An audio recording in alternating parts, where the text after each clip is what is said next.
2002 में WWE के main roster से जुड़ने के बाद से ही रैंडी ऑर्टन कंपनी के टॉप रेसलर्स में से एक रहे हैं। जब ऑर्टन 2003 में जाने माने एवोल्यूशन ग्रुप के साथ जुड़े थे, तभी ये साफ हो गया था कि ऑर्टन की सफलता को लेकर WWE ने अच्छा प्लान बना रखा था और ये भी पक्का है कि उन्होंने WWE की उम्मीद से ज्यादा ही हासिल किया है और वो सच में एक WWE लेजेंड है। पिछले 10 सालों में ऑर्टन वो इंसान बन चुके हैं जिस पर WWE भरोसा कर सकता है और साथ ही उनके साथी रेसलर्स भी, क्योंकि ऑर्टन को WWE में लॉकर रूम का लीडर भी माना जाने लगा है।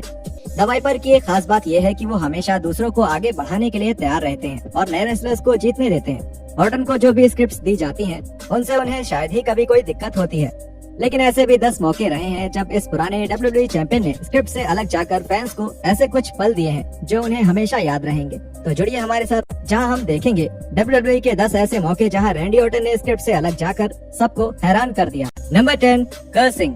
स्मैकडाउन 1000 में फैंस के लिए एक मजेदार सेगमेंट रखा गया जहां WWE ने जाने माने ग्रुप एवोल्यूशन का एक रीयूनियन रखा था। इस सेगमेंट के दौरान बैटिस्टा ने एक कमेंट किया जिसमें उन्होंने रिक फ्लेयर को कहा कि वो अपना सामान अपनी पैंट्स में ही रखें और ये सुनकर उस ग्रुप के सभी लोग हंसने लगे, जिसमें ऑर्टन भी शामिल थे। उसके बाद ट्रिपल एच ने ऑर्टन के कान में कुछ कहा, जिसके जवाब में ऑर्टन को एक गाली देते हुए देखा जा सकता है। यह स्क्रिप्ट में कभी भी नहीं लिखा था और इस वजह से ही WWE को इस रीयूनियन के सेगमेंट को अपने ऑफिशियल यूट्यूब चैनल पर डालते वक्त बहुत ज्यादा एडिट करना पड़ा। ब्लोइंग अ किस। एक्सट्रीम रूल्स 2015 के बाद हुए रॉ के एपिसोड की शुरुआत सेथ रॉलिंस, रैंडी ऑर्टन और रोमन रेंस के एक प्रोमो सेगमेंट से हुई थी। इस सेगमेंट के दौरान रेंस अनाउंस टेबल पर खड़े थे और जब वो अपना प्रोमो कर रहे थे तभी रैंडी स्क्रिप्ट से थोड़ा भटक गए और हवा में एक किस किया। कुछ फैंस का मानना है कि ऑर्टन सीधे रेंस की तरफ किस कर रहे थे, जो बहुत अजीब बात होगी, लेकिन कुछ फैंस ने बताया कि ऑर्टन की बीवी उस समय फ्रंट रो में मौजूद थी और वो किस उन्हीं के लिए था। Can't keep a straight face. R-Truth WWE के लॉकर रूम में सबसे फनी रेसलर्स में से एक माने जाते हैं। ट्रुथ ने कई रेसलर्स को कैरेक्टर से बाहर जाकर हंसने पर मजबूर किया है। यहाँ तक उन्होंने एक यादगार रॉ सेगमेंट के दौरान ब्रॉक लेसनर को भी बहुत हंसाया था।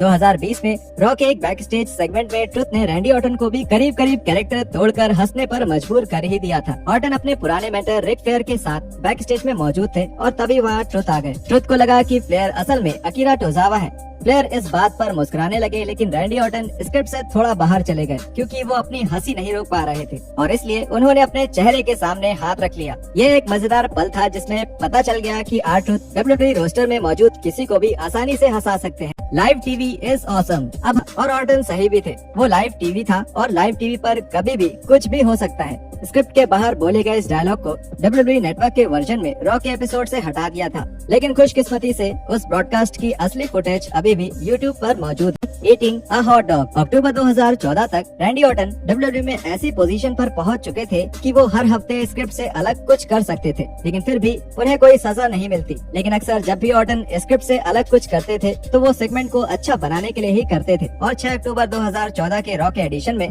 कुछ ऐसा ही हुआ था। ऑर्टन, केन और सेथ रॉलिंस के साथ मिलकर जॉन सीना के खिलाफ एक हैंडीकैप मैच में लड़ने वाले थे, जब अचानक डीन एम्ब्रोस रिंग में एक हॉट डॉग का कार्ट लेकर आ गए। उस हॉट डॉग कार्ट को लेकर हुए कुछ झगड़े के बाद ऑर्टन रिंग साइड पर गिरे हुए दिखाई दिए, लेकिन वो वहाँ सिर्फ गिरे ही नहीं थे बल्कि वो सच में एक हॉट डॉग खा रहे थे। ये एक अविश्वसनीय पल था और ये लाइव टीवी पर पूरी दुनिया देख रही है। Split jump. 2011 रैंडी ऑर्टन के लिए बहुत ही शानदार साल रहा।